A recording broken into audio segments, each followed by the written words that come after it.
Welcome, everyone. Thank you for being here. We're very grateful to you for joining us tonight and for being part of our community.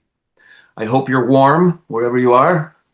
My name is Elric Walker. I'm a board member of the Jung Association of Western Massachusetts. Before we begin, I'd like to tell you a little bit about the Jung Association of Western Massachusetts. We are a mostly volunteer organization founded in 1996, concerned with promoting and exploring in community with others the ideas of the great depth psychologist Carl Gustav Jung.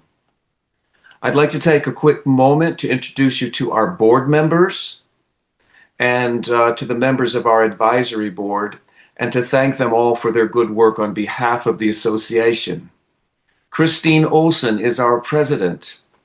Penelope Tarasuk and Erica Lorenz are current board members and advisors, and two of the longest serving members of the board. Erica served previously as our president. Both are authors and practicing Jungian analysts. Penelope's book is Polishing the Bones, and I believe it's available on Amazon.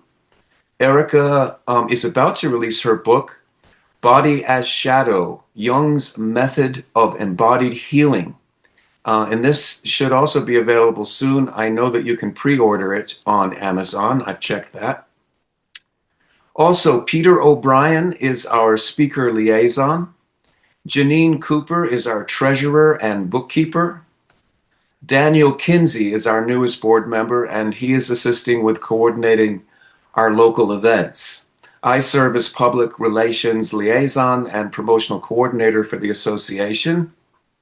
We're also grateful, very grateful, to the members of our advisory board, author, poet, and depth psychotherapist, Dr. Edward Tick, who previously served on our board of directors. Ed's book, Passage to Poros, is, I believe, available now, and he is also going to speak with us tonight, so we'll talk a little bit more about him in a bit. Psychologist and therapist, Dr. Carol Beauvais, who also previously served on our board of directors. Retired family therapist and historian Peter Williams, who also previously served on our board of directors. And Joe Coulin, who was the former publisher of Parabola magazine and who has recently become a children's book author. We would like to thank them all for their many ongoing contributions and for their much sought after sage wisdom. Many kind thanks to Jonathan Capra, who is our webmaster. And tonight, many thanks to Janine Cooper, who will be providing Zoom and technical assistance. Thank you, Janine. Upcoming events. Our local film and discussion series continues on Sunday, February the 22nd, 4 p.m. at the Smith College Campus Center, room 102. If you are local and you have not been to one of these events, please come and check it out. We will show a short Jung-related film, and then we will open up for a discussion. The discussion part is often the very best part, as we get together in person and to share ideas and information. It's always soulful, always encouraging. Again, that's from 4 p.m. to 5:30 at the Campus Center, Smith College. Now, the next lecture in our series will be on Friday, March the 6th at 7 p.m., when we will be presenting Angie Brenner and her presentation of Seal Woman, the Seal Woman, Emblem of Longing. Angie will be speaking to us of the Irish and Scottish tales of that mysterious half-human, half-seal creature known as a selkie. And she will bring this mythology into a contemporary context for us. I just want to add that Angie presented to us once before, and it was absolutely wonderful. Very engaging and thought-provoking. So please join us on March the 6th. Check out our website for more information on these or any other upcoming events. You will also find in the archive section of the website videos of past lectures and events. The website is at west westmassjung.org. westmassjung.org.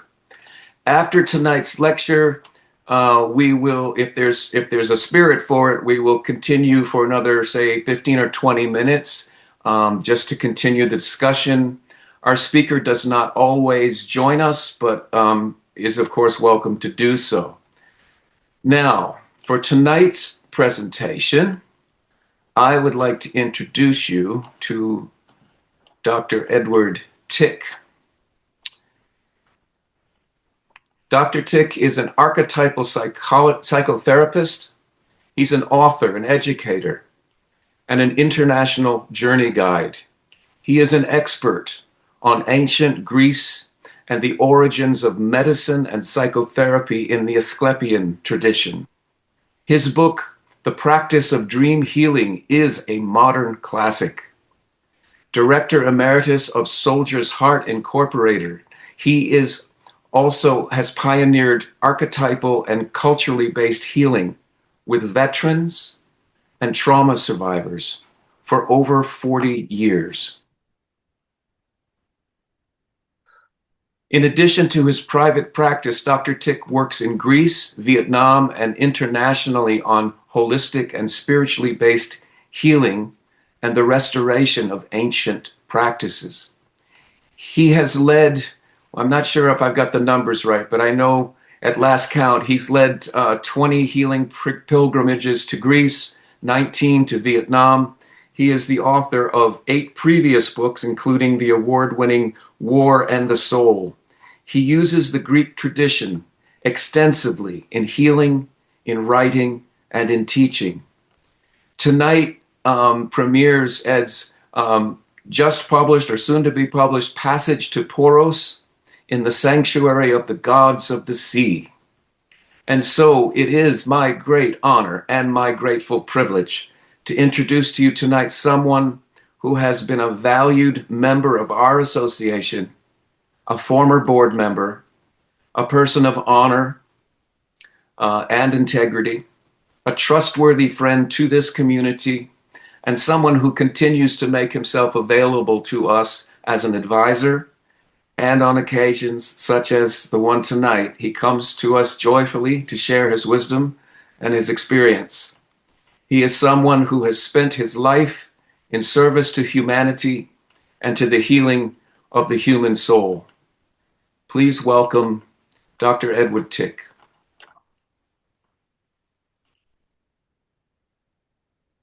Elric, thank you so much for that very beautiful and moving introduction. I feel humbled, almost ashamed, because I want to be worthy of those beautiful words. Thank you so much. So, good evening, everyone. We are going to be in the Greek world together tonight, so I won't only say good evening, but I'll also say kalispera, agapete philimu, which means good evening, beloved friends. I want to first thank all of my friends and colleagues at the Jung Association. Elric has introduced everybody, so I'm not going to go through the names again, but this association is wonderful and has been for years, decades, profoundly devoted to bringing deep wisdom to our region. So thank you all on the board, past and present, and for hosting me as well. And Janine, thank you especially for jumping in and becoming our new Zoom host for now. Thank you. And I also, before I get into my presentation, Rich Thomas is here as one of our guests. And I'm thanking and honoring you, Rich, and letting everyone know we are going to be playing an original piece of music that Rich composed for this work and about this work and about Poseidon. So I won't stop when we play it. I want you to know he's here, he's in the Valley, he's an extraordinary musician and composer, and his work is with us tonight as well. Okay, so with that, we could jump in and begin. Okay, so I have a candle I'm lighting for us now. It's in, my little candle holder is in the shape, of a butterfly. And that's because we remember the Greek goddess Psyche, who was a maiden with butterfly wings. Well, in the ancient Greek world, I'm burning myself on my soul. In the ancient Greek world, the soul was pictured as a spirit butterfly inside us that lived in us and that was released when the body died. So we are praying to the God powers tonight, to all of, whoops, technical difficulties. I just put out my candle twice. As we said, Hermes is here, and Hermes is the trickster. Things are going to go wrong, and Hermes is laughing. So I'm praying to all of the God powers for us tonight. Have the candle of the soul lit for us, and we often call in the four directions. Well, I'm calling in the divine powers represented by all of the ancient Greek gods and goddesses who are in the directions, who are in the cosmos, who are in our psyche, who are all archetypes. So may they all be here with us this evening. And because of, Mhm. are we okay? We are. I'm just making a little adjustment. Okay. Hmm. There we go. Right show. There we are. Okay. Continue to share. Okay. Okay. We're good to go. All right. Thank you. All right. So, whoops. Oh, go back. Yeah. So please go back. We're almost there. Oh no. Oh no. I That's apologize. all word. Okay. This is where we're glitching. There we That are. Okay. We're still at our opening. Thank you. Stop. sure. All right. So to begin, the first prayer I want to offer is to Irene. We have the name Irene. It comes from the Greek. Irene means peace in Greek. So any Irene you know, we are addressing her as representative of the goddess of peace. But we need peace desperately. And so I appeal to Irene, the goddess of peace in the universe, to bring, please, please, for all of us, for our neighbors, our friends, each other, this country, this world, please, please, please, restore peace and bring peace and harmony and cooperation back to suffering humanity.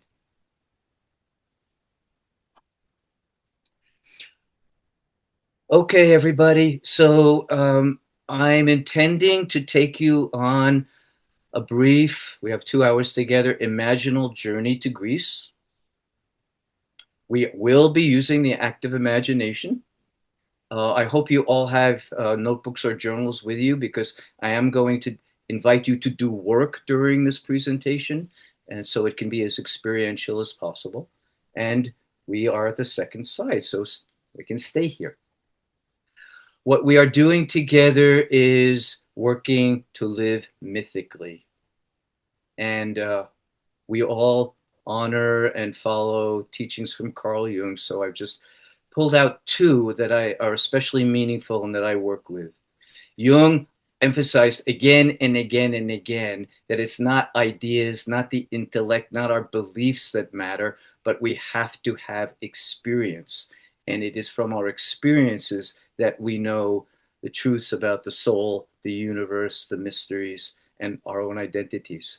So tonight, I'm inviting you to experience. There'll be lots of stories and lots of images, and I want you to just float as much as you can. Turn off your rationality and your conscious mind and let the images feed you and float with them and allow anything that wants to come up inside you to come up.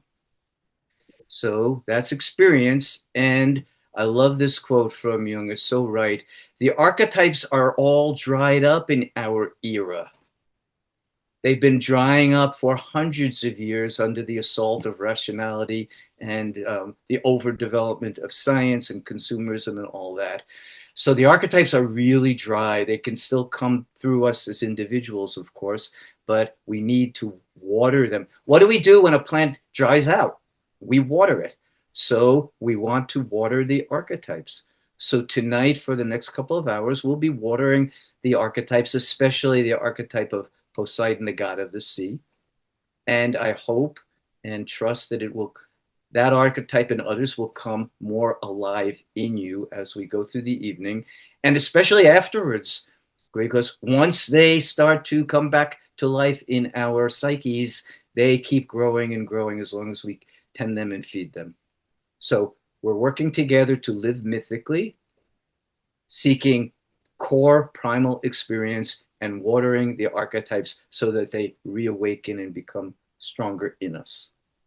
So breathe quietly, quiet your mind, just be here and now, and let's take a little pilgrimage with Poseidon. Next slide, please. This is my new book. Thank you, Elric. It is my 9th book. It was published just a couple of months ago, so it is available on Amazon and from the publisher and bookstores and such. The scene you see behind me is in Poseidon's sanctuary on the island of Poros. I'll be talking a lot about it and try to bring you there tonight imaginally, but it's a very, very beautiful place. A few of you in our audience tonight have been to Greece with me. A few of you are going. So some of us have been under those trees together in the past, and some of us will be again. And our good friend and colleague Andrew Grant is here tonight. Andrew and I were on Poros together, and he named this place the Temple of the Dancing Pines. And you can see why.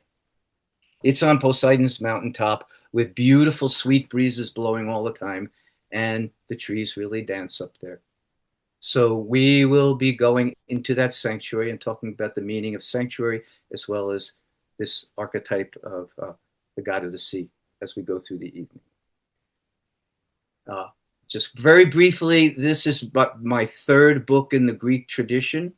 Elric, thank you, mentioned my earlier one, The Practice of Dream Healing, which is also published in Greek, and is considered a classic in the archetypal tradition in both our countries. And I also have another book called Soul Medicine that also reports on my decades of healing work in Greece to restore the ancient practices for our use today. So with that, let's go. Next slide, please. So tonight we are considering the god Poseidon, Poseidonos. His name is very, very ancient. It's pre-Greek. You see, it's Posizda. Da was another name for Ra, which is another name for Gaia. These were extremely rare, early pre-civilization names of the Earth Mother goddess. So Posizda meant the consort of the Earth Mother. Poseidon was much larger than what we understand from Greek mythology as the god of the sea. The Earth Mother was everything, everyone, everywhere. The sea that originally brought life forth, the sea is the Earth Mother's womb, and originally Poseidon was the consort of the Earth Mother, the male fertilizing principle in the womb of the sea that brought forth life.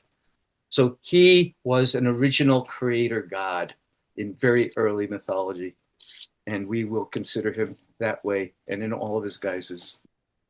Now, Plato said, first praise the god, then speak of his gifts. So one matter for me is that I do really mean my book to be a gift back to the god powers, the divine, for everything it has gifted us and gifted me. So we are meant to gift back for all that we've been given. And our democracy needs to learn that as well. We all understand that. Okay, so let's praise the god. Next slide, please.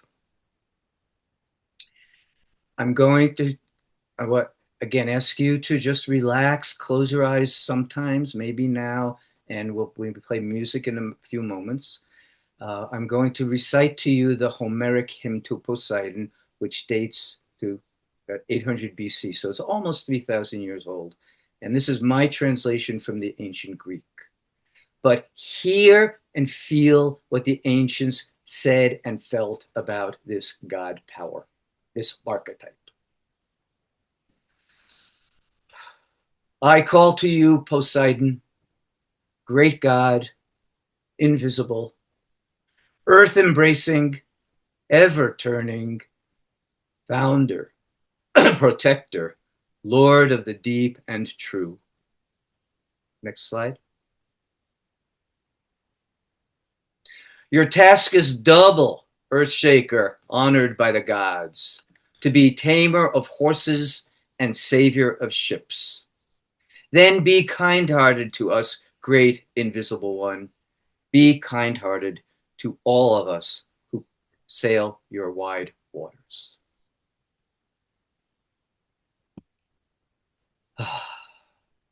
Breathe deeply. Take these words in. So reflect, and we will in a moment play Rich Thomas's wonderful original piece of music written for Poseidon for this work. But please reflect as you're meditating and floating with the music. The ancients, we know Poseidon mostly from Homer, mostly from the Odyssey, as the enemy of Odysseus and the power that brings the sea storms and the hurricanes, and he was the god of earthquakes. So that's what we think of Poseidon. Powerful primal forces, unleashing them against small helpless humanity. That's not at all that he was, not by far. You see, the ancients 3,000 years ago called him a founder, a protector, the tamer of wild horses. Poseidon gifted humanity the horse and the savior of ships. He doesn't just sink them. I know stories from Greece, from ancient times and also modern times, where people at sea in terrible storms had dreams or visions of Poseidon or Saint Nicholas, who became the protector of sailors, the Christianized version of Poseidon.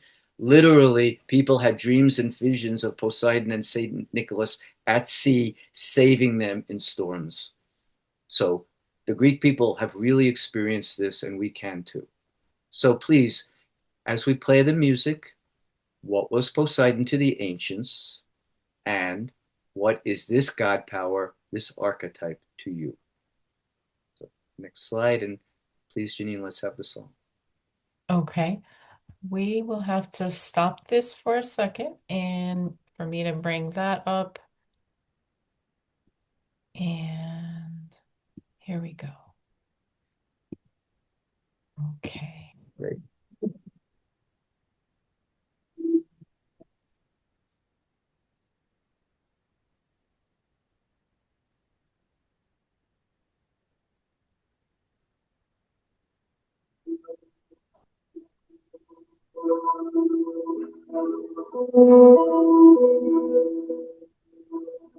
It's not working.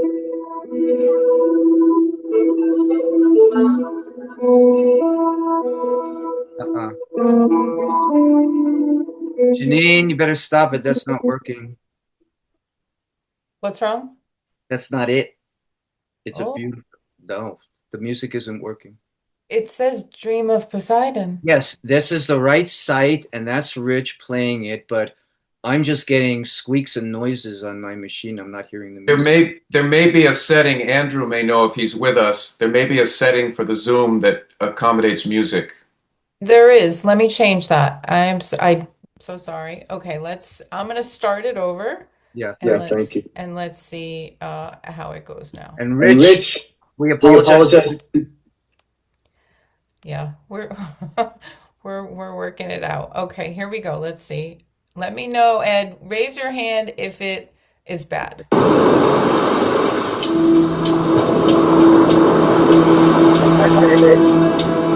Okay. Everybody, close your eyes. Close.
Okay. Thank you, Rich. Uh-oh. So we want to go back to slide number. Elric's also a musician, so hearts from one musician to another. Yes. Okay. Give me 1 second. There we are. Here we are. Okay, great. Thank you. Mhm. Okay. Uh, I'm getting feedback. My own voice. Is everybody else getting it? Oh, so sorry. I have to change the settings. Told you. Hermes is here tonight, folks. Apologies. Where is it? Let's see. Here we are. Okay. It'll just be 1 second. There we go. How's that? Okay, that's good. Thank you. Okay, great. All right. Can we go back to the full? Yep. Yep. Uh, there we go. Whoops. Oh boy. All right. I'm so sorry. I'm gonna scroll through very quickly back to the correct slide, which is this one. Great. Okay, we're back. Okay. All right, folks. Sorry again. Welcome to Poros, Poseidon's Sanctuary Island. This is the view from the harbor of the island, looking at the mountain range, and you see the beautiful shape on the horizon. That mountain is called Kikomeni. It means sleeping woman mountain, and you can see the shape of the goddess in the mountain.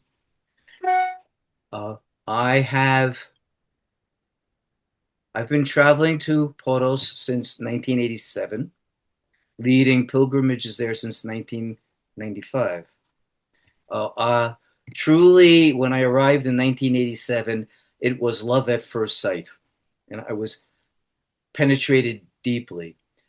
These are the kinds of sunsets we see on the island, and so I'd like to read to help you get to the island with your imaginative powers. I'm going to read an excerpt from my book. This is the what I recorded in my journal in 1995, with the very first time I came to the island and saw its sunsets. The blazing sun chariot is still an hour above the horizon. Its light glares off the waters of the strait that separates this beflowered island from the world, turning the blue waters into a blinding silvery sheet of glass. Below the sun, awaiting its fiery kiss on her belly, Kimomeni stretches her hazy gray silhouette across the horizon. Her brow, nose, and chin point upward, slightly taut. Her lips part as if to whisper a secret into the ear of the sky. Her long neck stretches.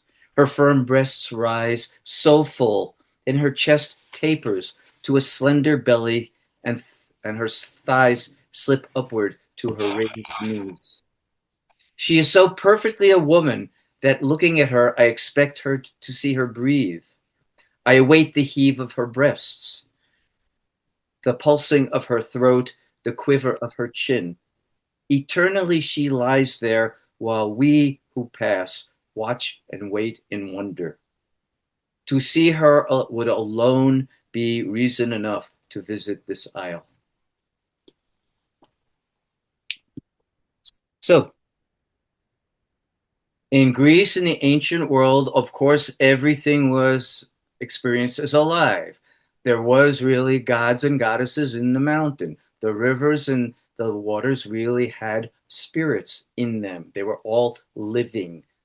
We all know this. We affirm the universe is living, and in the ancient world, not just the Greek people, but all ancient traditions experienced, personified the living universe so they could have deep personal relationships to its powers. And that's what happens here and what happened on this island, and especially with Poseidon. We know, most people around the world know of the Acropolis and the Parthenon, belonging to Athena in Athens, of Delphi as we call it in English, the home of Apollo, where he gave the oracles, and of Eleusis, where Demeter and Persephone's mysteries were practiced. These are huge sanctuaries, and they are rebuilt and restored, and literally millions of people visit them every year. People don't know, even most people on the island of Poros don't know, but this little humble island with only a few thousand residents was in ancient times the major sanctuary of Poseidon, the god of the sea, for the entire Mediterranean world. And on the mountaintop, you see the trees behind me. Well, this mountaintop that is not rebuilt, only the bare foundation ruins are exposed. This was the principal sanctuary of Poseidon, the god of the sea, known all over the Mediterranean world, worshipped there for a millennium. And that sanctuary was as big, as grand, as important as the Parthenon and as Delphi. So this is a really powerful ancient spot, but it's hardly known and hardly used. And my friends and I have rediscovered it and enter into the mythic world there. Okay, so next slide, please. The Greeks have this wonderful word that we don't have, mythistorema. And literally, you see it means mythic history. We will go on a mythic history, a mythic tour through Poseidon's stories for about the next hour. But I want you to really observe this word. We don't have this concept in the English language, but all of us practicing psychotherapy, in-depth psychology, know mythic history. James Hillman, another great archetypal therapist, said, we shouldn't take case histories, we must take soul histories. We're all, when we are working with the soul and helping our clients and our charges recover and restore their souls and recreate the soul narrative through the life cycle that has been wounded or broken, we're all constructing and reconstructing our mythic histories. So cultures have mythic histories, individuals have mythic histories, and the world does. And so we who are archetypalists are always participating in and working to reveal our mythic histories so we can do the deep transformational work way down in our cores. So let's take a little journey through Poseidon's part of Poseidon's mythic history. Next slide, please. Okay, some of us know this story. This is fairly well known. And Homer first gave us this story in the Iliad and the Odyssey. This is the story of the cosmic lot. We know that there were three principal elder gods, Zeus, Poseidon, and Hades. And we know from Homer the story that when the universe was being divided up between these three senior gods, they drew lots to see which one of them would be the chief god ruling the heavens, and Zeus got that. Which one would be the sad god of the underworld, the world of the dead, and poor Hades drew that lot, and which was the god of the sea, Poseidon got that. Now, this is actually late. Homer dates to about 1200 BC. The Trojan War about 1400 BC. Before this story of the cosmic lot giving Poseidon the sea, much earlier we said Poseidon was Poseida. He was the consort of the Earth Mother. He was the big man. And after that, but before the Olympian age, Poseidon was the chief god, the king god during the Bronze Age. So of the Mycenaean people, Agamemnon and his tribe. So we're back to the 1800s, 2000 BC. Poseidon was the king, not Zeus. So what do we can learn a few things from this. First of all, in Greek mythology that we've inherited, Poseidon's pretty angry and resentful. And he says he's never going to listen to Zeus no matter what Zeus orders. So one matter is that when we feel we have been born into a certain destiny or a rightful place, we can get very angry and bitter and strike out against creation if we feel like we've been denied our rightful place. Another matter here is, oh, what do you know? We all know this from our dysfunctional family histories that we all have, but sibling rivalry is built into the cosmos.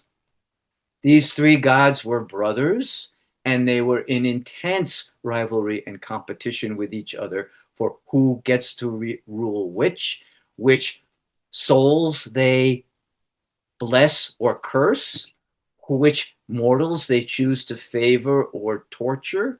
So they're always in competition with each other and always with us. And another lesson here is the Greek worldview, which is that the cosmos are always in stress. Eris, Eris, is a very early goddess. She was the goddess of stress and strife, and she came way before these. And we know this from our depth psychology. We're always striving to integrate the archetypes that are at war with each other. Well, Greek mythology demonstrates that clashing and combining of the archetypes and the struggle to integrate them from its beginning. And Poseidon carries that energy. So the Greeks have this amazing, this beautiful word, meta. The word, we have a friend here, Mariah. Hello. Your name comes from this word. Mariah and I are going to Greece together in the spring. And the name Mora also comes from meta. And this is a beautiful definition by Mary Renault. But I want to remind you of the three fates in Greek mythology. Remember, there were three spinners. There was the spinner, the thread of our life, the weaver, I'm sorry, and then the weaver who took the threads and wove our life story, and then the cutter who snapped our thread. So what is meta? This is a beautiful definition from Mary Renault, who wrote amazing novels of the ancient Greek world. Meta, the finished shape of our fate, the line drawn round it, the task the gods allot us, the share of glory they allow, the limits we must not pass, and our appointed end. Meta is all of these. A friend of mine in Greece, when I was there on a recent visit, had a terrible root canal that went bad, and he had killer headaches that were pounding and pounding his head, and I was expressing my sympathy to him. And then I said in Greek, this is a difficult meta. Are toothaches meta? At that moment, he went completely calm. It changed his attitudes, and he looked at me with a smile and he said, yes, even toothaches are meta. In fact, in Greece, we understand everything is meta. Meta is our fate, and meta is our destiny, and meta is everything that happens to us from the beginning till the end. So in your notebooks, you might start to travel, to scribble and reflect. What is your meta? What fate were you born into? What do you experience as your divine tasks? And what glory are you being given, and what difficulties and torture are you being given? We all have meta, and part of the Greek tradition and other spiritual traditions and depth therapy, of course, is to understand, express, and be able to give it some good shape, healthy shape. Next, please. Another Poseidon story. The founding of Athens. You see a beautiful view of the Acropolis in front of you. What does Poseidon have to do with the founding of Athens? Well, we remember Athens was a sea power, and Poseidon was very important. And Athens also, of course, was the great military and political power and the origins of democracy. And Athens also fell apart and went bad and became a tyranny, just like is happening here. So if we study the history of Athens and Greece, we can better understand what's happened here in our country and how democracy leads to tyranny. That's a different class. We can do that another time, but it happened there and it's happening here. Well, the founding of Athens happens this way. And this is also depth psychology. We all learn and practice that there are contradictory forces in our psyches, or the archetypes: yin, yang, good, evil, up, down, light, dark. We could go through all of them. We all are made of contraries, and Jung and Plato and Socrates and Buddha all and others all taught that the goal of healing is to reconcile these elements in our constitution, and as Plato said, make them loving friends. So ask yourself while I tell the story, what are the contradictory yin-yang archetypes in you that you are striving to reconcile? And what does that have to do with Athens and Poseidon? Well, before those beautiful temples were up there, in time before time, the people who lived in this area wanted their patron deity. So they gathered up on top of the rock. There were no buildings up there yet, just a rock and a good place for a fortress and a temple. And the people wanted a deity, and both Poseidon and Athena wanted to be the patron deity of this city. It wasn't called Athens yet because that's Athena's name. They wanted to be the patron of this city. Well, they decided early democracy, the people are going to take a vote. The gods will gift the people what they need to found a city, and the people will take a vote about which one they wanted. So Poseidon's up on the rock, and he looks around, and he sees, oh, this is bare rock, and it's going to be hard to live up here. So he took his trident, and he struck the rock, and a stream of fresh water burst from the rock. So the people could have water to drink. And that stream, by the way, still flows inside the rock. People looked around. Oh, wow, Poseidon gave us fresh water up here. What a great gift. That can help us live here. Athena looked at Poseidon's gift, and she scratched her divine head and thought, what can I give people that can even be more helpful than the waters? So Athena, with her powers, suddenly planted an olive tree next to the spring.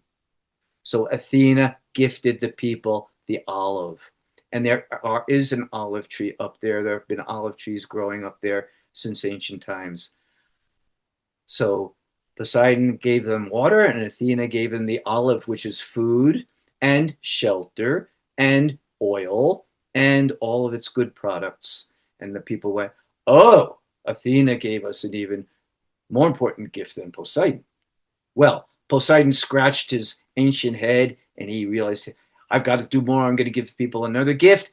And so with his powers, suddenly he made a beautiful white stallion appear. And it was flashing up and down on the rock, and its hooves were flashing sparks off the rock, and the people were in awe.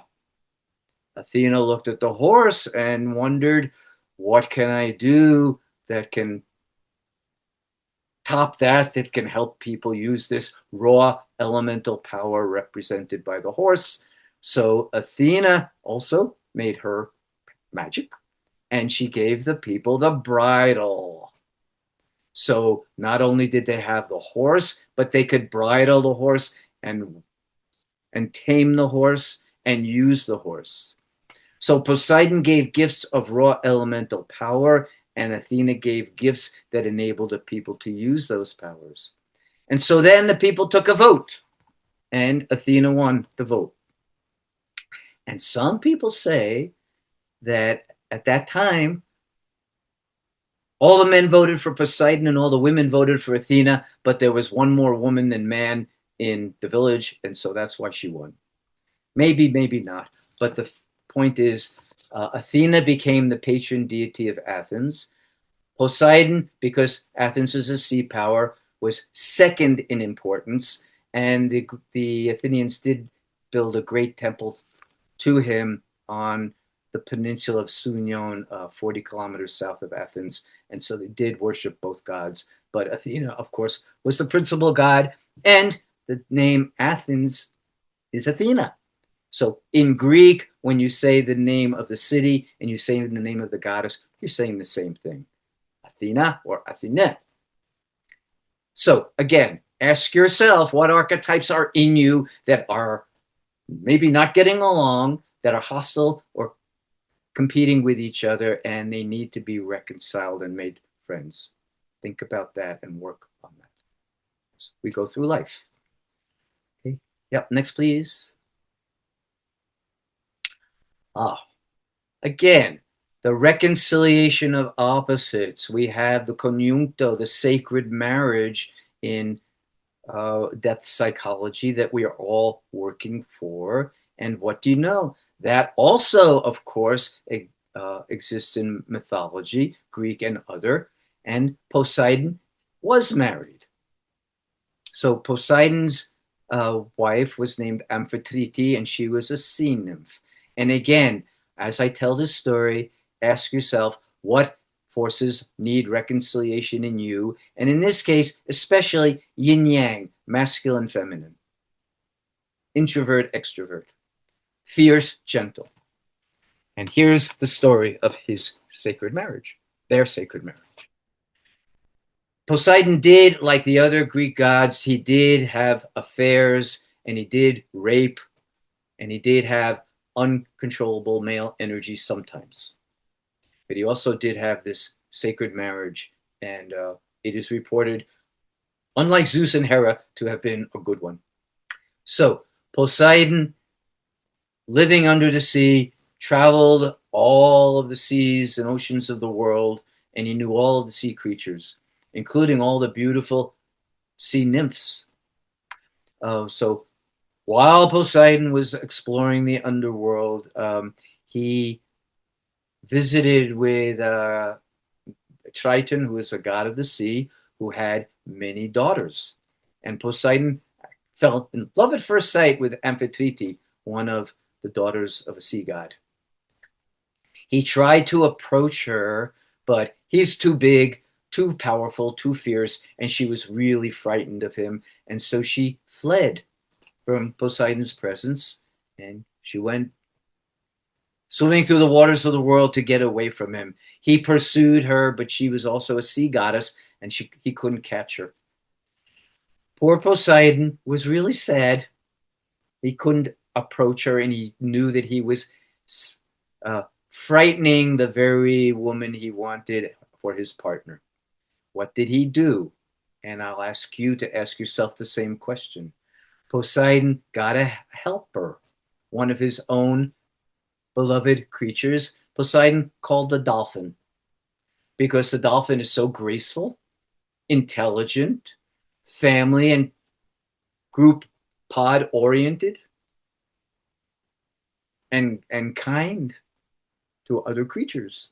So Poseidon asked the dolphin to be his matchmaker, his intermediary, his yenta, in the Greek Jewish tradition. And so the dolphin swam to Amphitrite. The dolphin shared with Amphitrite how much Poseidon loved her. The dolphin said, "Love will make him gentle." What do you know? We have another Beauty and the Beast story. And so I ask you the same question. What yin powers, what feminine powers, what gentle powers do you wish to bring to your more yang, more powerful, fiercer male archetypal powers? What kind of reconciliation needs to happen in you? And what dolphin spirit or any gentle, communicating, connecting spirit can you use, can you bring into your archetypal world to help guide you toward that inner sacred union of the masculine and the feminine? the seen and the unseen, the visible and the invisible. Okay.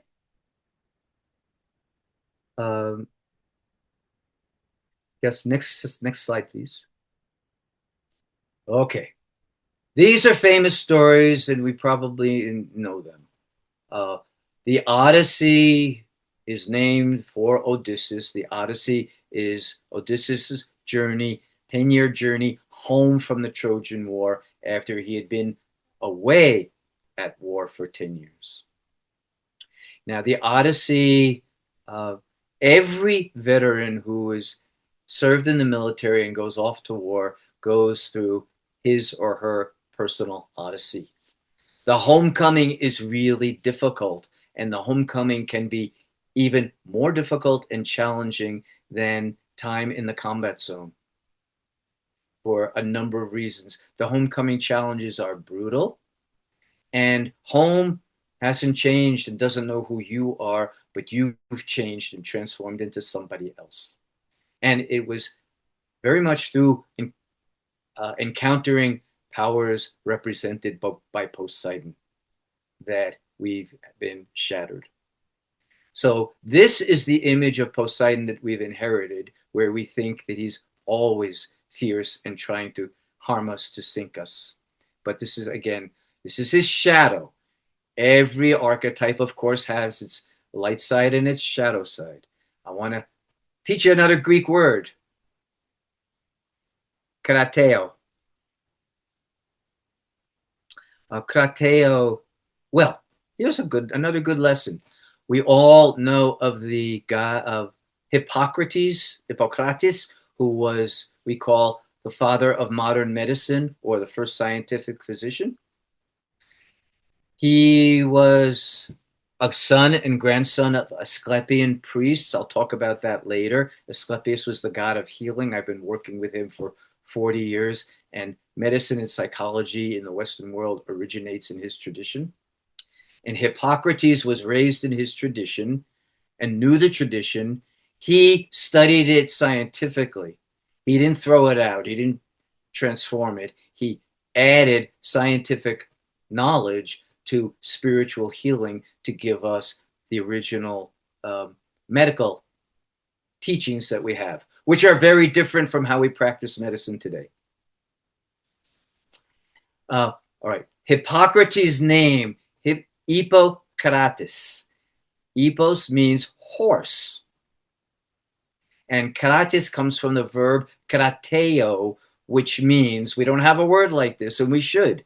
It means to have immense power, and also to have the strength and the discipline and the ability to hold that power and steer it and control it.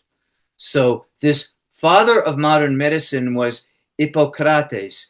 It was the man who had the power of the horse and also had his reins on the horse so he could steer that power for healing and for goodness. And that's how we wish to work and eventually learn how to use our powers. That we do have immense power. We have Poseidon energy, and we also have rationality and mind and logos and will, and we work to tame the elemental powers over time. So again, so that we can befriend them, and more importantly, they befriend us. So again, following this lead, I ask you, what archetypal forces have you struggled with or against? How have they advanced or blocked your journey? And what did you gain from these encounters? Because every encounter brings transformation, the potential for transformation and healing and integration. Poseidon, Odysseus are this kind of in fierce competition. Eventually, they have to make peace. And eventually, Odysseus finally does make peace, and he does get home. And always think of the Odyssey, and Alex with us, one of our veterans, also put some words in the chat. The Odyssey is the blueprint for the warrior's journey home from war. Everything that happens to Odysseus happens to our veterans coming home. Sexual temptations, getting lost, being not being welcomed, people greeting with honor, people not trusting them, whirlwinds and elemental forces threatening to bring us down, seductions and temptations coming along the way, drugs and alcohol, betrayal and abandonment by our friends and by our helpers. It's all there in the Odyssey, and our warriors go through it all. So read the Odyssey. If you're working with veterans, read it, have them read it, study it for the archetypal homecoming journey of the warrior. Okay. Next, please. Thank you. All right. So we're only able in this time we have tonight to share a few of the very, very many stories of Poseidon. So I hope, we're watering the archetype for you, and it's starting to awaken and move in you. And do watch your dreams and visions after tonight and see if more comes. And keep doing your journal work and your artwork to help, again, to water the archetypes. So we are going for a few minutes into his sanctuary now. This is on the island of Poros, and as I said, it's on the mountaintop. Poros well, my wife, Kate, who's here, bless you, Kate, and I have been there together many times, not only when I lead pilgrimage, but sometimes ourselves. And we were blessed last year to be able to meet our son and two little granddaughters who live in Australia, Melbourne, Australia. And we met halfway. We met on Poros, and we had a wonderful week or 10 days together there. All I'm going to share with you about that is that my 5-year-old and 3-year-old granddaughters loved this island. They called it the Magic Island. They connected with the powers of this island immediately, spontaneously, organically. And so it's a magic island, and it's an asylum island. So you see another Greek word, asilia. Asilia means sanctuary. And from ancient times till now, a sanctuary was a sacred place set aside for inviolable protection by the divine, whether church is giving sanctuary as it has for a couple of thousand years, or ancient temples were given sanctuary in ancient Greece or any other place around the world. Sanctuary is a divine gift protected by God, and it is meant to never, never, never be violated.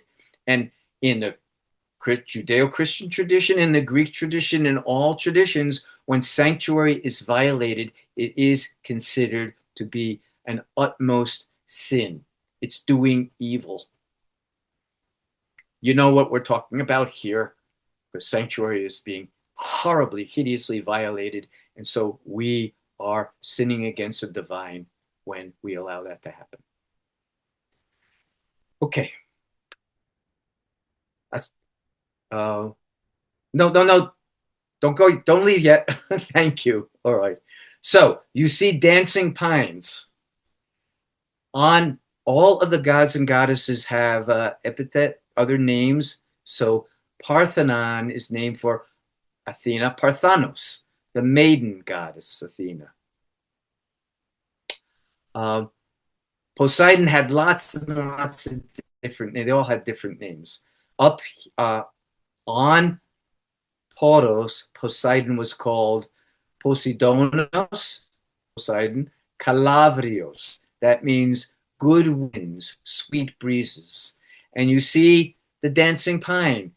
It's really breezy up there on that mountaintop. And the breezes are often very soothing and gentle and sweet smelling. And sometimes they're very fierce and they bend people and plants. And you see how the trees are bent by the good winds. And again, as the god of the sea and the ancients were dependent on the winds, he could give us sweet breezes and good winds, or he could give fierce winds hurricanes and earthquakes. And you can't quite see it, but back there, this mountaintop in the background, it's actually a volcano. It's called Methana, and so we also get the name methane from Greek, and that volcano is still alive, and the methane gases are coming up through the sea and creating hot baths in the sea by that island. And when we go to visit Poros, we also drive to Methana and climb the volcano. In Greek, of the word for volcano is Hephaestion. That is the god Hephaestus, the only disabled god. And he lived in the volcano. He was the god of the forge. He tended the fires. We are taught, the ancients taught, when we know about climate change and how we're suffering from it. The ancients taught that climate change, what we call climate change, happens from the gods and the goddesses when we human beings fall out of balance with nature and treat Mother Earth in the wrong ways. So Poseidon had the great bull of the sea. The ancients believed there was a huge bull that lived under the sea, that when we were in balance with the cosmos, the bull was calm. But when we fell out of balance, the bull kicked and screamed and roared, and that's what caused earthquakes. And it's true. We do cause earthquakes because we're so out of balance with nature. So Mother Nature becomes out of balance herself, so that the entire body of the planet expresses the wounding that's here. So this was all, so people were aware of this in Asilia, in sanctuary. And the goal of Greek healing was also to put ourselves back in logos, in proper order and balance with the order of the universe. Okay, that's the mountaintop. You see a 1,000-year-old olive tree that is in the sanctuary near Poseidon's temple. And it's huge. You can't see how big it is from the picture, but when we're there, one at a time, we pray, we ask, we get quiet, we meditate, and one at a time, we go inside that tree. And it talks to us. This is one of the ways people receive oracles in the ancient world. And I'll just briefly tell you, 2 years ago, I had a wonderful woman in her 80s who came on the journey with us.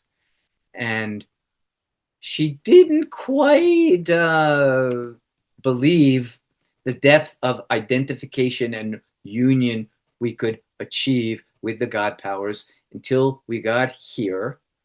And when it was her tree to enter, her turn to enter the tree, she went into that crevice and she talked to the tree and talked to the divine, and she prayed, and she was really stricken. She felt the goddess in her, and when she came out of the tree, she said, I get it now. They were not really alive in me until now. They were only ideas before, but now I really know, I feel, I see the goddess in me that is of me, that I am. And I've waited 80 years to experience this, and it's changed my life. And I'm happy to share that it's still going on. I hear from her regularly that she is still deeply in goddess work. So this was a divine sanctuary, and this island has been a sanctuary, as I said, for 3,000 years.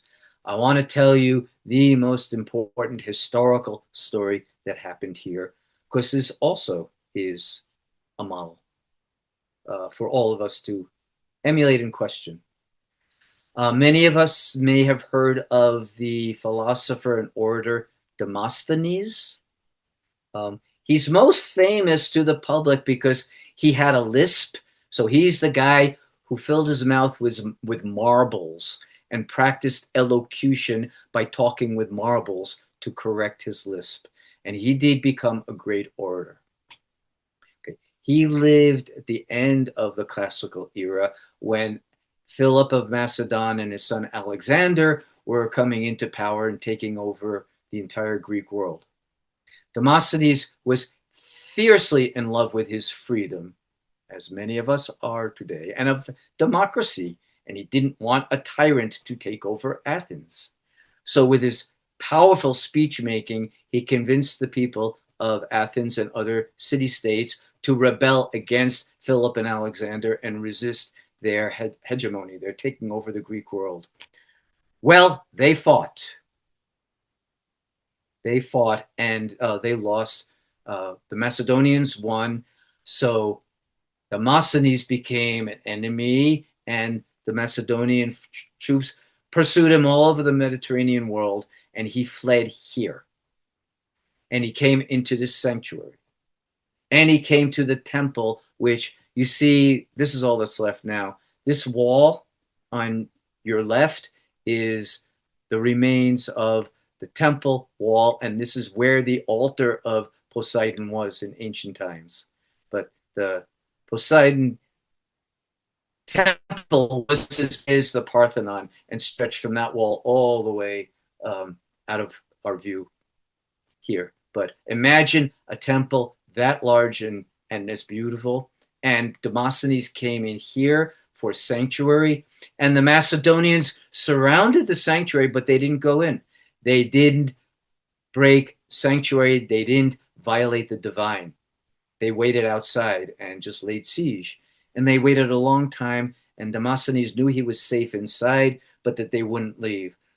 And he also knew that if they captured him, he would be executed. So finally, he agreed to surrender. So the siege would be lifted, and everybody else would be safe. They only wanted him. Well, he said he would surrender if the Macedonians allowed him to write a farewell letter to his family. And they said yes. And he took out a pen and a piece of parchment, and he was nervously chewing the tip of his pen. And the Macedonian troops saw it, and they laughed, and they made fun of him, and they said he was just a coward, and he wasn't really a great orator and warrior, but he's just a coward, and haha, they're going to take him away and execute him. What they didn't know was that the tip of the pen was poisoned, and he was killing himself. He was committing suicide, so he would die a free man in a sacred place rather than be taken away and executed in shame. As he was sickening from the poison, then he told the Macedonians. Basically, he made fun of them back. He said, "You thought you won, but you lost. You're not taking me prisoner. But carry me out of the temple so I don't profane it by dying in here." So they carried him out, and he died outside the sacred grounds, and it wasn't profaned. And he died in his spirit, he died in freedom. So I ask you similar questions again. What is your sanctuary? Where is your sanctuary? Have you built a sanctuary inside where your soul is safe and protected, no matter what's coming at it from outside? That's the essential teaching of Greek Stoicism. To build your inner sanctuary, your inner citadel. It's not easy, but build it so strong that nothing evil can penetrate it from the outside. So, what is your sanctuary and where is it? And have you built your inner sanctuary? And do you have an outer sanctuary? Is living in the valley a sanctuary for you? Is a fairly safe and friendly place compared to the rest of the country? And what other sacred and utterly safe places and people do you have in your life that give you protection? And also, think about Demosthenes' choice. Is there something that you would be willing to die for? Are there things you value more highly than life itself, so you would say, I'm letting go of life if I can't live in this sacred manner? What are your ultimate choices? There are many places in Greece where people had to make ultimate choices. This is one of them. The 300 Spartans going to Thermopylae, willing to die, knowing they would die, was another ultimate choice. What are we willing to live for? What do we value so highly that we might die for it? So more questions from this tradition that are actually universal, that we all should be contemplating in our soul space. Okay, next slide, please. Thank you. Okay, I'm going to introduce you to two people now, and a beautiful concept.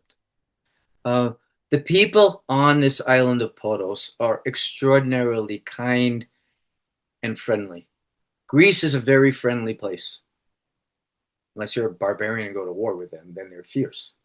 But Greece has the tradition in the Greek language of philoxenia.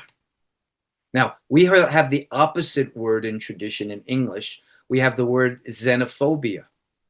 Xenos means stranger, and phobia, phobos, is fear. So xenophobia is fear of the stranger, and we have that big time in this country, and it's taken over this country, as we all know, and suffer from it. We don't have, and we should have, the opposite active word and concept in English, philoxenia. But the Greek people have it. Philo means friend, and xenia again is stranger. So philoxenia is friendship to the stranger. What the Statue of Liberty represents. What we used to broadcast to the world. Well, the Greeks really practiced it in extreme degree, and especially on Poros, they practiced it profoundly. As I've shared, Poros has been a sanctuary island since ancient times. So Demosthenes and other political refugees went to Poros in ancient times. There's one monastery on Poros. It's called the Monastery of the Virgin of the Life-Giving Spring. And sacred waters again. Here's the story of how this monastery evolved. The metropolitan of the Orthodox Church back in the 1700s was very ill with a kidney a disease that no doctors could heal. He went to Poros and he drank sacred healing waters from an ancient spring that was said to have healing properties. It healed him. It healed him. He was so grateful that he had a monastery built on the site, and that's called the Monastery of the Virgin of the Life-Giving Spring. And you see one of her images in this icon. Poros here is more reconciliation of opposites. For centuries, Poros' patron deity was Saint George, the patron saint of warriors. Only recently, in the last few decades, Poros, the people of Poros had said, we don't want a warrior for our patron anymore. We want a woman. We want a goddess. We want the Virgin of the Life-Giving Spring. We want the gentleness and the welcome and the love and the healing that this feminine power represents to be our patron deity. So she is, and you see one of her images in one of the churches on Poros. Now, many of the people of Poros are exceedingly kind and good, and I'm introducing you not only to the Virgin of the Life-Giving Spring. I spent many, many hours in meditation and prayer in front of her.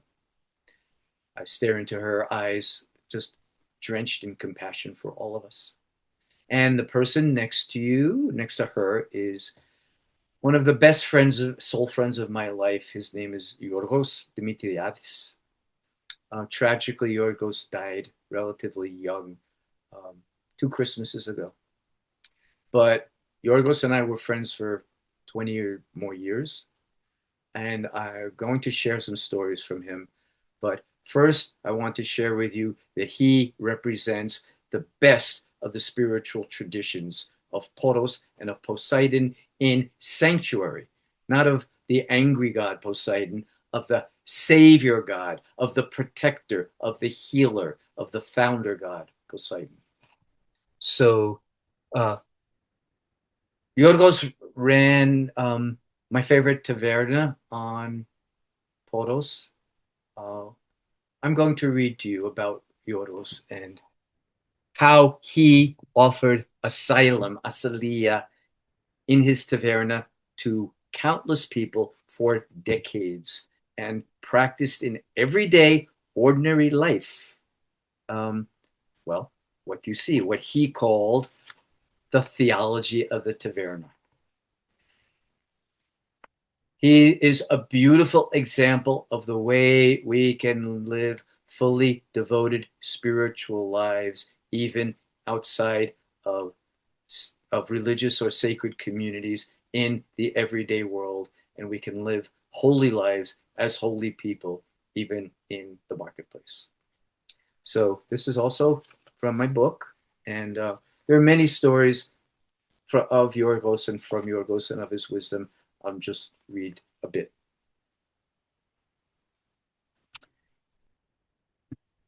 For several years, Yorgos studied orthodoxy at university in Athens. Though he loved the teachings, he decided he was not called to the monk's austere lifestyle. Theology is the study of the divine, but he did not want to withdraw from the world, from the world into quiet contemplation. The monk's life is a calling, he said, but I was called differently. I wanted to stay among people and serve them directly. For me, theology is not removal from the world. Theology is the reality of our action in the world. It is the devotion to help others find contentment and joy. That is my true purpose. Theology is the truth of yourself. And by the way, with these ideas of what theology means, I know that many of you attending tonight, therapists, artists, musicians, you practice theology in the same way, helping others find contentment and joy and heal, and being true to your purpose and to yourself. So bless you all for living such. So, Yorgos said, I do not officiate at a church. I practice the theology of the taverna. Yorgos' theology was active and practical about how to live together well and help anyone find moments of happiness and peace. Customers arrive at my taverna hungry, but I want them to leave happy, he said. He referenced Jesus' teachings in the parable of the Good Samaritan. It is by faith and deeds, not theology and intellectualism, that matter. By their fruits you shall know them. His theology applied Orthodox teachings and values to the ways he treated other people and ran his business and life. He attended church on holidays and some early mornings before work, but that was not his essential practice. About prayer, he said, it is not the mere it is not the rote recitation of words. My prayer is work, not staying at home with hands folded. Work with honesty and sincerity. Work guided by good values. And by the way, if some of you remember the beautiful book, The Prophet by Khalil Gibran, he said the same thing. In The Prophet, Gibran said, work is love in action. So, back to Yorgos. All his employees, whether ill, refugee, or youth, they are all in asilia, in sanctuary, working at Rota. Yorgos maintained them in their salaries no matter what the difficult economic conditions. When Greece had the horrible financial crisis and they had no tourism and they had no money, Yorgos kept all his employees at full salary and paid them out of his own pocket so they wouldn't suffer. Orthodoxy encourages fasting, and Yorgos kept the weekly and long Lent fast days, both physical and spiritual. He said, to fast is not about abstaining from meals. It is abstaining from what you do not need.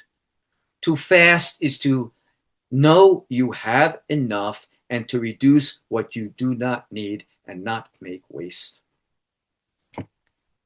In contrast to the affluence and greed infecting much of the world and reaching Poros now as well, Yorgos insisted that we should live for agape, divine love. It's simple, he said. Our needs are simple.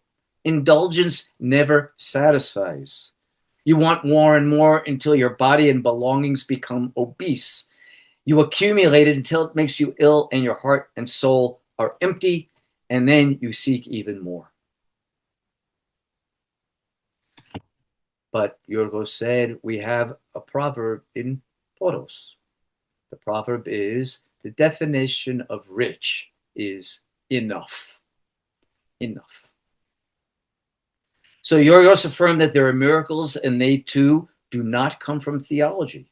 They can happen to anyone from any religion. He declared, the best we humans have is logos. That's not thinking, but the order, the meaning of things. It comes from the divine. We steer ourselves by it. Miracles may come as a gift from the divine. We cannot do better to be on our own than using our logos.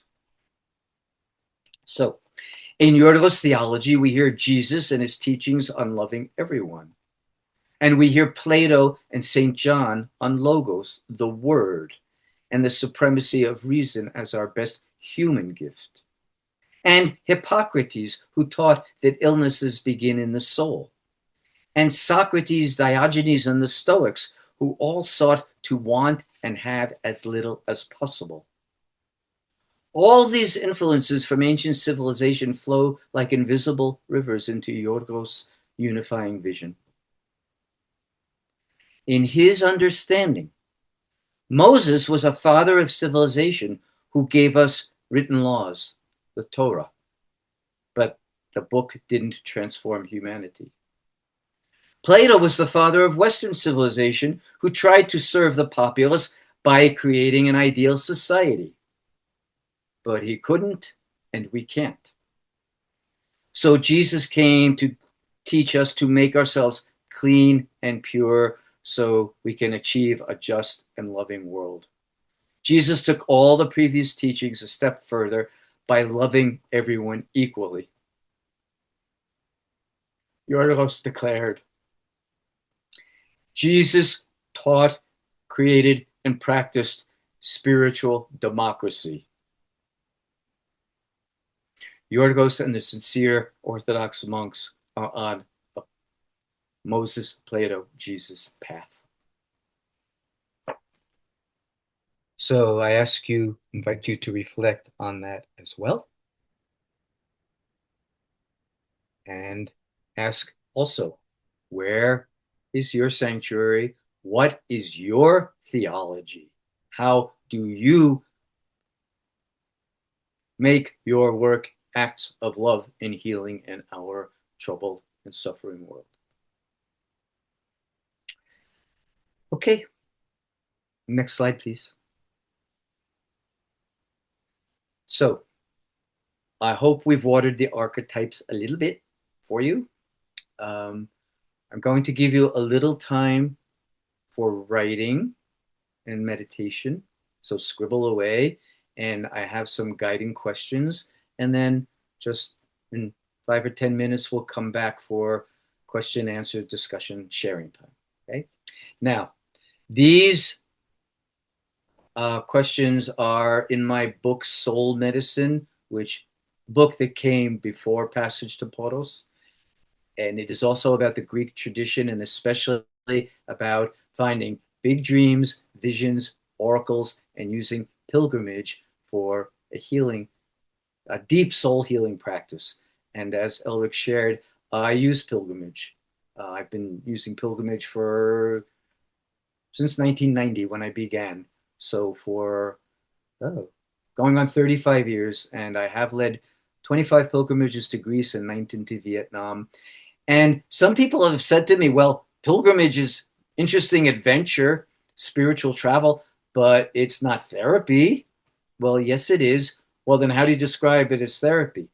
Well, if you need therapeutic language, pilgrimage is immersion therapy, and milieu therapy.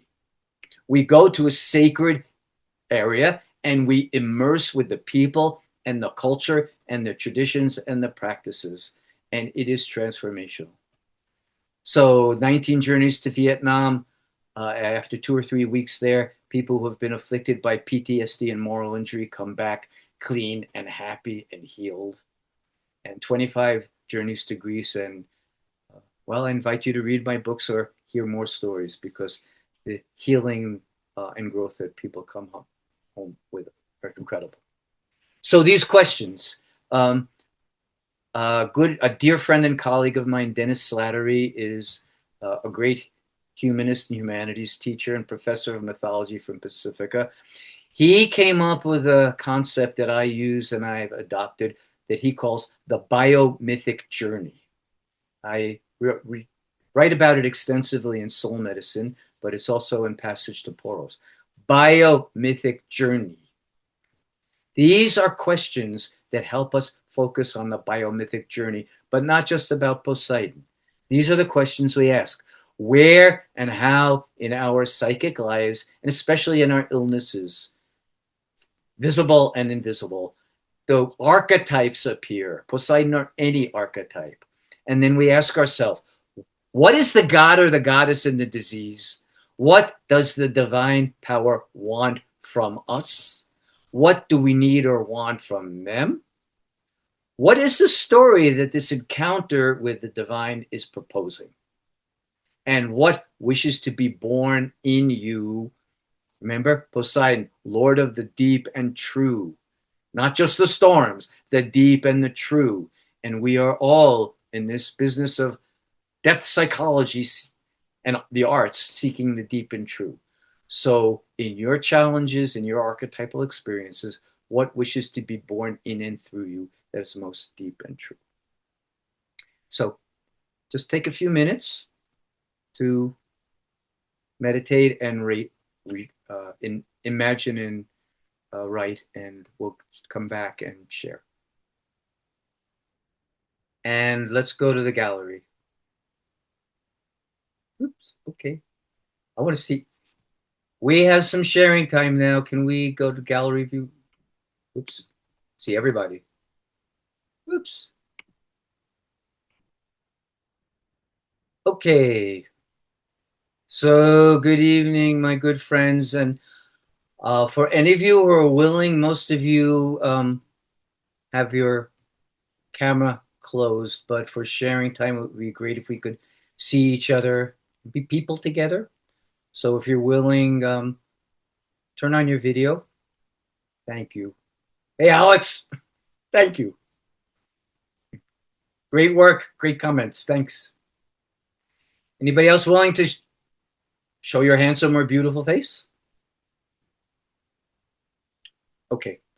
So, yeah, we have sharing time. Questions, comments, discussion, sharing your own experiences. Anybody? Alex, you're first. Thank you. I love you. You're awesome. Big hug back, brother. Thank you. Thank you.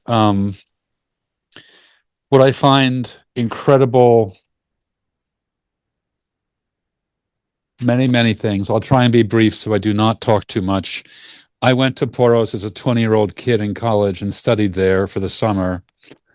And beyond the books, it transformed my life and opened a connection with the gods that would seem foolish and flaky outside of this kind of conversation. And I've been back many times. And in hindsight, it was one of the moving forces behind my and my co-author's work on this book, which was a 7-year spiritual journey of healing in service of healing others, for which your works and your input had a huge impact. I'll tell one story that I find funny about the work on the book and the Odyssey in a moment, if you would like me to, about General McChrystal. But the question, this is leading to a question. When I set foot in places that resonate with me at some deeper level that I find to be sacred places. And I'm in one of them now. I'm in my very small cottage in upstate New York in Millerton, not far from where you are. When I set foot in a sacred place like Poros, and I allow myself not to be distracted by what George Harrison and Ravi Shankar referred to as the flow of bullshit in life, if you pardon my language, I am able to be in touch with that with my feet on the ground, and I feel different. I feel something. My heart is moved. And when I walk in the forest and I connect to the spirits that are here, or when I'm in Greece and the gods, it reverberates through my body. I don't mean to sound like I'm creating some fantastic, movie story, but my question for you or for others is when you set foot on Poros or other places, what do you feel?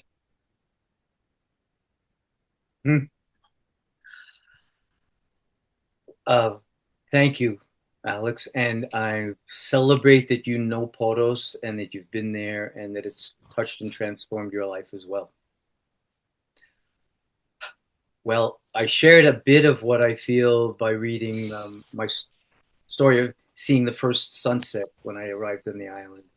On Poros and other sacred places, it's really important, as you shared, that we turn off all the bullshit, the interference from the modern world, including not communicating this way, turning off our computers and our cell phones and any interference, and getting back as much as we can to nature and to nature's spirits. All traditional cultures around the world, we would say they were animistic because they knew that trees and rocks and rivers, they're alive. They have spirit. When we allow ourselves, we can, as you beautifully shared, we can feel that. It gets into our body. We are connected that way. The sad thing, I think you and I would agree with this, is that as modern people, we've lost that natural connection to the earth energies that we are meant to feel and meant to have. And so much of the healing work that everybody present does, when we meditate, when we imagine putting roots deep in the earth, when we open our crown chakra to the sky, other people, other times, really felt those things with much greater power than we know how to feel because we've been so closed off. So for you, for me, for everybody, let go of the modern world and its interferences as much as you can, when and where you can. Find your sacred places and open yourself wide open to the energies that are there, because we're made of the same stuff and we're meant to be connected to all and to each other. So thank you, Alex. And I'd love to hear your story with the general, unless somebody else is really anxious for their turn to speak. So let's look around. Are there other hands raised? Alex, would you be all right if we hear from others and come back to you? Of course. Okay, thank you. Carol, I see you. Mike, your mic is off. Is Carol trying to ask a question? Yes. Getting there. Okay. Gotcha, Carol. Many things, like I'm sure everyone does, but I'll just try to grab two. Sanctuary. And it helped me. I'm going to hold these two words, but sanctuary and the immigrants. Okay. Sanctuary. All of a sudden, using that and all you said, it occurred to me, nature became a sanctuary when I was about 9 or 10, from the time I was about 9 or 10. But the point is, I realized when I was sent, I'm a Roman Catholic, and when I was sent to Catholic school, and mind you, there were some lovely nuns there, and they were wonderful. like flowers, or, they were wonderful.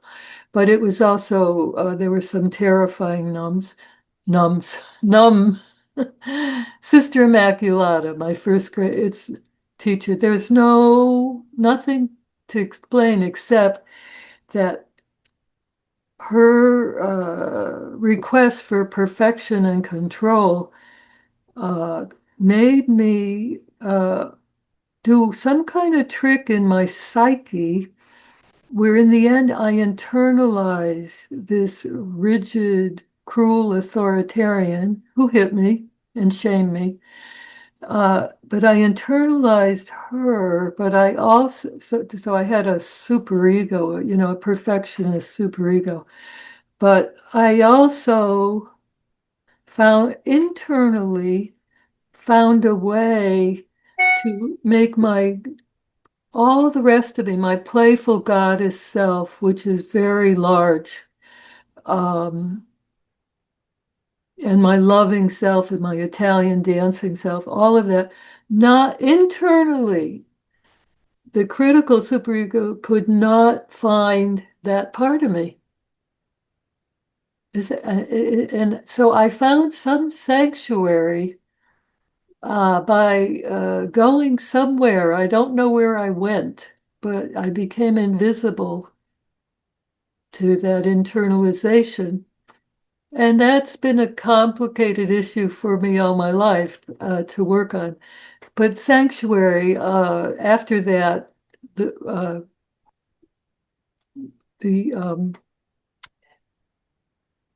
sanctuary was the nature.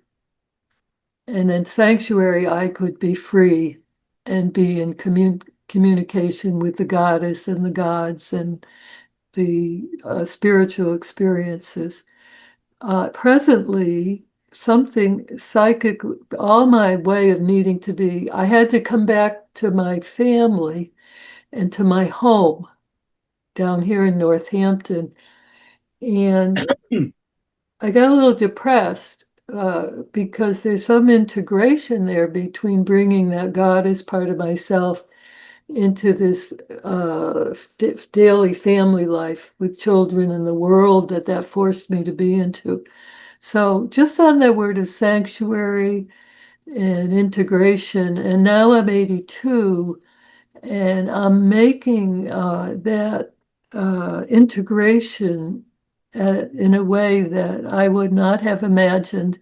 And just to mention to the group that with your help, you're mentoring me in that, and it's been enormously helpful. I'm just going to say one more thing. The immigrants remind me more of your best friend and his taverna. I have made friends with a number of immigrants, and they are so alive and so work theology and friendship and all the things you're talking about that are still held in Poros. And although it does hit, it's interesting, the stranger anxiety, they become scapegoat. But the horror of it is that they actually carry a more sacred way of living than us, and we're trying to kill them, of course. So anyway, that's it. Okay. Okay, thank you. Thank you for the sharing. I'll underline, emphasize what you said about nature being sanctuary, and it is for can be for all of us. I grew up in New York City, and there was a really big park near my house. One of the luckiest things in my life was from a really dysfunctional, abusive family in crazy New York City. I had a huge park that I could get lost in, and so nature was my sanctuary as well. So thank you for reminding all of us that. And regarding immigrants, Poros has been especially hospitable to immigrants. Was 100 years ago when there was the terrible population exchange and expulsion between Greece and Turkey. And a lot of the Greek refugees who were thrown out of Turkey came to Poros. And little Poros took over 1,200 refugees. And and made them. I know some of the families that arrived that way. So Yeah. again, for several thousand years up until the present, Poros has been a sanctuary island, and the people practice that word, philoxenia. Make be beloved, make your guests beloved friends, and they will bring the gifts to us that, as you rightly point out, we've lost. So thank you for your sharing, Carol. Okay, Cliff, you were next.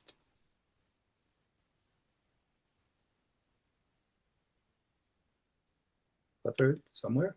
Yeah, I'm here. I was trying to unmute myself. Sorry. Oh, Thank, no problem. I've I'm been, trying to unmute, buddy. thank you for your sharing and just your wisdom and knowledge. Really grateful for everything that you shared with us. What came up for me in the meditation that we had just done was exploring that depth of Poseidon and the truth that resides there. And for me, the depth that was most expansive is like an ocean is sadness. And it was really beautiful to kind of be in that space. And I was like, all right, Poseidon, like, what can you do for me in that space? And he says, you have to be in that sadness. You have to be able to know the depths of it. And then you can be as strong and beautiful and bright as I am. But you have to first be with that sadness. And I was wondering if you had any good, not necessarily tips, but just advice or guides or support of how to not get lost in that sadness or to drown in it, because there's so much happening in the world or even in our own internal lives that I'm recognizing that when I try to be with it, I get kind of overwhelmed and I kind of either check out or I might go somewhere else, and to really stay present with that sadness and to just allow it to be. Because it's a medicine. There's such beauty to it if we can allow ourselves to be in it. And I'm finding myself really struggling to be present and to remain in that state. And so I'm not sure if you have wisdom to help us with that. Well, first, I want to thank you for the wisdom you just shared with all of us. Yes, we all have oceans of sadness in us, and we should. That's the appropriate response to our suffering world. And unfortunately and tragically, not people here, but our mainstream medical and mental health systems teach us to kill the uncomfortable feelings, squash the symptom, get rid of it so you can return to everyday normative functioning, which is extraordinarily dysfunctional. Instead of that, what you're saying and advising all of us is right. We need to go into our own depths. I hear you sharing courageously and compassionately that you're in a dark night of the soul, that you're going through a dark passage, and that you have the courage to embrace it and to do it, but also it really hurts and it's hard and it's difficult to stay there. And most of the messages from the mainstream say, kill the pain and get out. So bless you for the wisdom and for staying there. And the underworld journey, it occurs in lots of the Greek myths and also, of course, in other mythological traditions.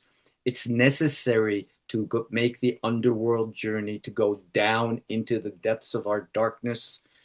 There's the Demeter and Persephone story, Persephone being taken by Hades and being in the underworld, but then she's transformed from a victim to the queen of the underworld. She finds her power.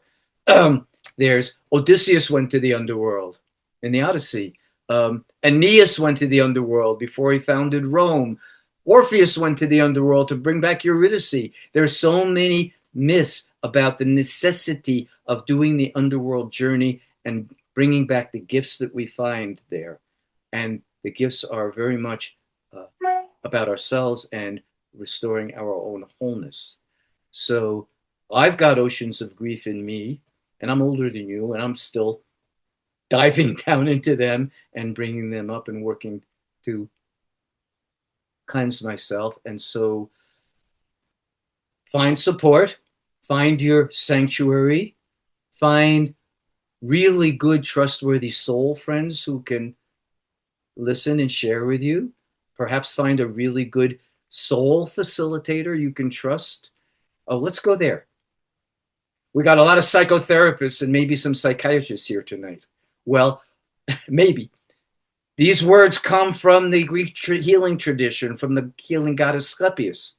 Psychotherapy. Psyche means soul, not mind. And therapy meant therapeia, to serve or attend. So a psychotherapist is literally an attendant or a servant of the soul, not a mechanic of the mind. Psychiatry, iatros, meant doctor. Literally, a psychiatrist is a soul doctor, not a medication dispenser. So that too. Find friends and maybe guides whom you really trust, who are soul guides and soul friends, not just repair experts who are just trying to help you get out of pain. And use the arts and literature and mythology and music and everything that represents the inner life and inner sanctuary to you to support yourself as you go through this, and realize you already know it's really precious. It's really precious. And so stay with it, and bless you working to discover the treasures that live in your darkness. Mm-hmm. Thank you so much. I appreciate it. You bet. You're very welcome. Bless your journey. Thank you. Time for one more. Aishi, I think you were next.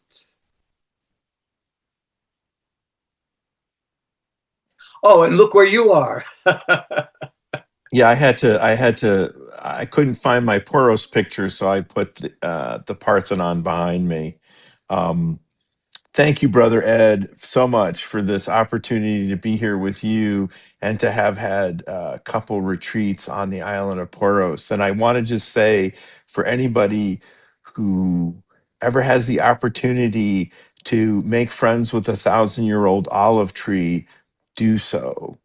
This is where I found Charlie. I went from Chuck to Charlie, and it was in this Poseidon's temple in this tree that allowed me to do this. And to kind of follow up on what Ed said to our other, I'm sorry, I already forgot your name, that was just on. It's really about having those soul friends. And my question really, Ed, is how do we be chaplains to ourselves? How do we help facilitate the spiritual growth, the soul doctoring you talk about? And I think it's so important because I had to go from that dysfunctional warrior to the functional warrior healer that saw the impermanence in what happened in my life and how the warrior was truly the healer. And so that's my question. And I just, again, thank you very much for having this opportunity with you. Well, you're welcome, and I love you too. And thank you for traveling the journey with me. How do we chaplain ourselves? Okay, I'm going to give a roundabout answer for a moment. For everybody here with us tonight, Aishi and I both, Aishi is an Air Force veteran, and we both work with veterans together. And Aishi is also a Buddhist chaplain. And so we bring chaplain services to our warriors. And it's of utmost concern. We also, and some other people, Alex here and a few others in the group tonight, we who work with the military. There are chaplains in the military, and they are not empowered the way chaplains should be. They've been ordained by their religion, and they've been trained in the technical duties of chaplain, but they don't know about warrior spirituality. And Aishi and I and Alex and others have had to dig that up and learn that ourselves because it's not in our culture. So with that background, well, what does a chaplain bring? Spiritual presence. What Yorgos told us is theology, how to live a spiritual life. Ultimate values, scripture of any kind that are teachings for how to live that value. and support and guidance for doing it. So chaplains should be our soul friends and our soul guides. How do we do that for ourselves? Well, we must. It's hard, but everything in life that you, and we've heard some answers tonight, from nature, from the arts, from the stories, from mythology, from poetry, from music, from dance, any of all the humanities, another war upon our humanness is the war against the humanities that's going on today. And humanities departments shutting down. Humanities they humanize us. They feed the soul. So drench in the humanities. Jung said it. Rollo May said it. They both said, if you want to study psychology, no, study spirituality and mythology and the arts and literature first, and go to psychology later after you've learned the language of the soul. So drench yourself. Water the archetypes, use the arts, use the spiritual practices, and drench yourself in it and consider it to be of utmost importance. Top of the list, not bottom of the list. You know, some of us pray or read poetry or listen to music first thing, or go outside first thing when we wake up in the morning, or before we go to bed at night. Don't turn on the news the first thing in the morning. That's allowing the toxin in. Look at the sunrise, watch the birds, read a poem. Chaplain your own soul, as we are called to chaplain others. And listen to wise people like Aishi, who remind us, take care of ourselves so we're able to take care of others. Don't neglect our own souls, even when we think it's in service to a greater good. So thank you, Aishi. Thank you, Ed. Okay, so that's, well, there'll be some time afterwards for those who want to stay for discussion. But for now, I beg from you for about 5 more minutes. Janine, could you go to that last slide? Yeah, the next one, please. Okay, thank you. Of course, you're free to leave. We're at 9 o'clock if you want to leave, but I have a few more minutes of sharing that I want to give. All right, so we have mentioned mostly Poseidon tonight, but I did mention Asclepius, the son of Apollo. Asclepius was the god of healing. And this is a Jungian organization. Well, you might say Jung was an Asclepian. He was. And Jung and his followers rediscovered the Asclepian tradition early on during Jung's creation of analytic psychology. And they studied it and they practiced it. The Asclepian tradition gave people big dreams. In Jungian therapy, we watch for big dreams, and it happens in a long, slow therapeutic process. Like drip by drip by drip, we open the soul, and eventually the big dreams come. The Asclepian practices were to go into sanctuary, into sacred Asclepian sanctuaries, where people received all of the holistic health practices in order to prepare themselves to do what they called dream incubation, during which time they laid on a klinikos, the origin of our word clinic, and they just fasted and prayed and waited and slept until they had a big dream or vision that came from the healing gods and told them how to heal themselves. This tradition lasted for 2,000 years. It's the art. Hippocrates was in the tradition, and it's the origin of medicine and psychology, but it's been changed and harmed in many ways since ancient times. But, of course, it's still alive as well. And many people, my travelers receive big dreams and visions as we're traveling together in Greece. So, to end for tonight, I want to share my experience of having a big dream with Asclepius and Poseidon's help. So this will be my last reading from my book, and then we can say goodnight and transition into a small group or to your own dream time. So this small section is called The Statue and the Dream. I'm on the second floor of the Poros Archaeological Museum. I've walked past urns encrusted with sea creatures and shells, cases of jewelry, many small terracotta votive offerings of Poseidon's totem animals, bulls and horses, a few figurines showing horseback riding, bull leaping, and driven oxen. I am surrounded by antiquities as I stand in front of the 4th century BCE statue of Asclepius, which is what you see on our screen. The god is standing upright, left knee slightly cocked, left arm draped with his robe that hangs across his muscled stomach. He's larger than life size. As I contemplate the statue, I recite the Homeric hymn to Asclepius. Doctor of our ailing, by my song I beseech you. Suddenly, gently, silently, I see not the statue, but the god emerging from the stone and standing before me. He's both real, he's both formed and formless, real and ethereal. He seems to be both mist and solid. He towers over me, a head taller, more upright. I see his curly hair and beard, his deep and shining eyes. His right arm holds his caduceus.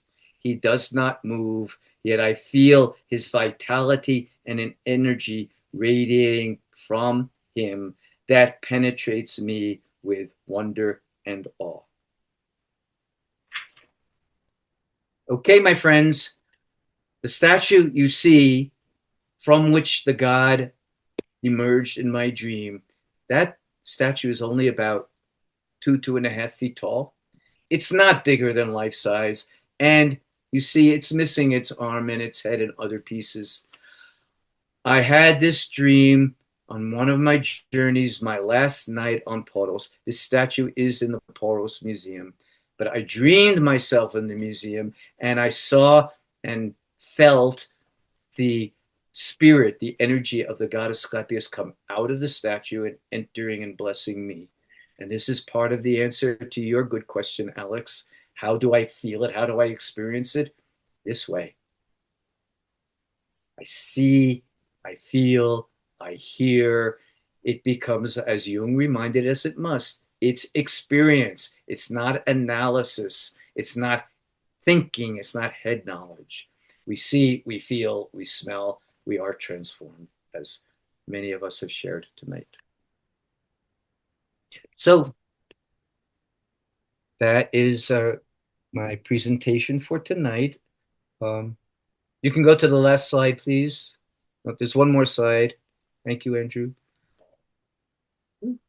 Janine, could you go back? There's just a slide with my next one, I think. Yeah, that's all. Contact information and resources for any of you who might like it. My contact information is there, my email and website, and my books.